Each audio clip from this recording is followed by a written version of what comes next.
হঠাৎ চড়ে যাওয়া ব্রয়লার মুরগির দাম কমতে থাকায় কিছুটা স্বস্তি ফিরতে শুরু করেছে ভোক্তাদের বাজারের ব্যাগে। ভোক্তার এই স্বস্তি লোকসানের আশঙ্কা বাড়াচ্ছে বাজারে এসব মুরগির যোগানদাতা খামারিদের, কারণ উৎপাদন খরচের চেয়ে কমে বিক্রি করতে বাধ্য হচ্ছেন বলে দাবি তাদের। গেছে মুরগি বেচি আমরা 115 টাকা কেজি বেচি, লস দেয় বেচি মুরগি।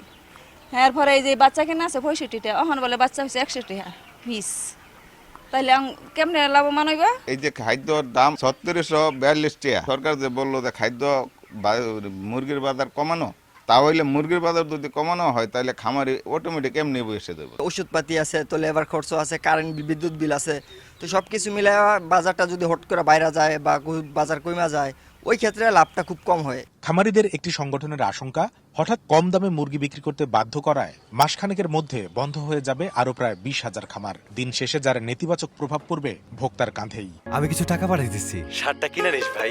ও ভাইয়া, এখন থেকে দেশে টাকা পাঠালে নগদেই পাঠান। ভোক্তা অধিকার ওনারা যে প্রেশার দেয়, তুমি এদের বেশি দামে বেচতে পারবা না, তখন ওর লাভটুকু ধরে নিয়ে কি দামে কিনতে পারে ওই দামটা সে বলে দেয় যে আমাকে এই দামে দিতে হবে, তাহলে আমি নিতে পারবো না। তখন খামারি কি করবে? রাখা মানেই তো লস, ওই দিন খাওয়াতে থাকতে হবে আমাকে মুরগিকে। আচ্ছা ভাই দিয়ে গেলাম, এই দিয়ে যে লস করে যাচ্ছে। এখন যে দামে 180-85-তে, যেখানে ফার্মারের দামই হয় 180-85, এই লস দিয়ে সে কয়দিন চেকবে? এরপরে ফ্লকটা আর তুলবে না সে। 15-20,000 উইল স্টপ। তবে প্রাণী সম্পদ অধিদপ্তর বলছে কারো নিয়ন্ত্রণে নয়, বাজার চলছে চাহিদা যোগানের সরল সমীকরণে। দাম আরো কমে ব্রয়লারের বাজার স্থিতিশীল হবে বলেও পূর্বাভাস সংস্থাটির।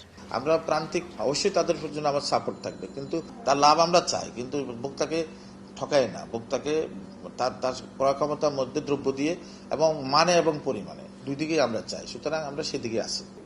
আমরা বলবো যে উইনিং উইনিং সিচুয়েশনে আসবে খুব শীঘ্রই, যে ভোক্তাও উপকৃত হবে এবং উৎপাদনকারীও তার ন্যায্য হিস্সাটা পাবে। দাম হয়তো কমবে, কিন্তু আবার যে খামারি লোকসানে যাবে সেটা না, সেটা উৎপাদন খরচ কমবে। উৎপাদন খরচ কমার প্রেক্ষিতে কিন্তু বাজারে মূল্যটা কমবে। ডিম মুরগি বা দুধ মাংস বিক্রি করে কেউ ভোক্তার পকেট কাটলো কিনা বাজারে তার দেখভালের দায়িত্ব প্রাণী সম্পদ অধিদপ্তরের নয় বলেও নিশ্চিত করেছে সংস্থাটি।